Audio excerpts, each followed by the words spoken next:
नमस्कार, बहुत-बहुत धन्यवाद एएनआई का।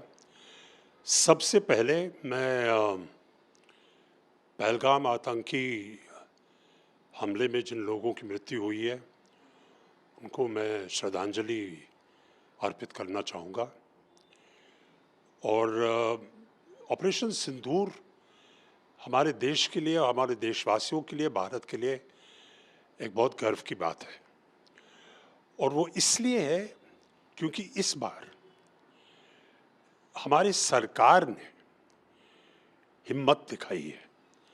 पिछले जो हत्याकांड हुए थे भारत में, और हम जो मुंबई में हैं तो हमें तो 208 में 26 नवंबर का जो हुआ था, जिसमें आवाम मतलब हमारे लोग और विशेषकर पुलिस ऑफिसर और पुलिस के जो नौजवान थे, उनकी हत्या हुई थी।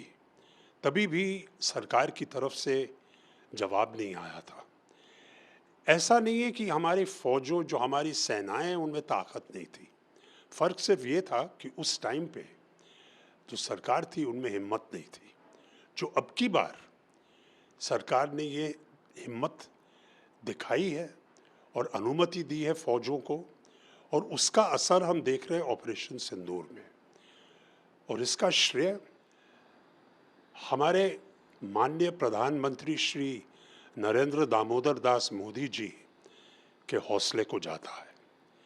तो ये मैं ऑपरेशन सिंदूर के बारे में कहना चाहूँगा। जब इकट्ठे होते, हमारी जब ताकत इकट्ठी होती है और जब हमें सरकार की तरफ से अनुमति और इजाज़त मिलती है, तो हमारा जवाब मुंह तोड़ होता है। हमारे दुश्मनों को तो हालत आप सबको पता है क्या हुआ। वो 3 दिन के अंदर घुटने बल उन्होंने माफ़ी मांगी और हार मान ली। पाकिस्तानी एक्टर्स को लेके ये कहा गया है कि पाकिस्तानी एक्टर्स यहाँ पे आके काम करते हैं एंड जब वो वापस अपने मुल्क जाते हैं तो सोशल मीडिया के ऊपर काफ़ी सारी हेटरेट फैलाते हैं। इन चीज़ों को लेके अटैक्स के बाद काफ़ी सारे पाकिस्तानी एक्टर्स को इंडिया में बैन कर दिया है। बहुत सारे ऑर्गेनाइजेशन ने पाकिस्तानी आर्टिस्टों को बैन कर दिया, उनके सोशल मीडिया को बैन कर दिया। एक एक्टर पॉइंट ऑफ व्यू से जानना चाहूँगा। देखो, ये ऐसा है कि जैसे हालात हैं अभी, तो जाहिर है कि उनके यहाँ पर आना और काम करना मुमकिन नहीं है। और जो एक्टर, उनके एक्टर या हमारे एक्टर या कहीं से भी एक्टर आते हैं और हमारे इंडस्ट्री में काम करते हैं, कमाई करते हैं, उनकी भलाई होती है यहाँ पर, वो हिंदुस्तान में रहते हैं, सफलता प्राप्त करते हैं, यहाँ पर कमाते हैं, तो फिर वहाँ जाके फिर हमारे खिलाफ ये सोशल मीडिया पे बोलना तो बहुत ही गलत बात है, बहुत ही बुरी बात है और नहीं होना चाहिए। और अगर ये करते हैं तो इसमें कोई दो राय नहीं है कि उन्हें ये नहीं करना चाहिए। लेकिन जहाँ आर्टिस्ट का एक्सचेंज होता है, तो मेरा ख्याल है कि ये हमेशा रहना चाहिए और ये एक्सचेंज होने चाहिए, कल्चरल एक्सचेंज होनी चाहिए। लेकिन उसके लिए एक माहौल भी चाहिए। मैं ये भी मानता हूँ कि ऐसा नहीं है कि मतलब चाहे वो कुछ भी करें और हम अपने रिलेशनशिप्स बढ़ाते रहें।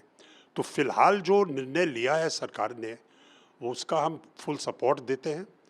और जब तक मतलब ये हालात जो है, जब तक समझौता नहीं होता है और ये बात पाकिस्तान सरकार में और उनके आर्मी में ये बात मतलब समझ में नहीं आए कि वो इस तरीके से मतलब आतंक नहीं कर सकते, तब तक रिश्ते में ये दूरी और ये अंतर रहेगा और रहना भी चाहिए।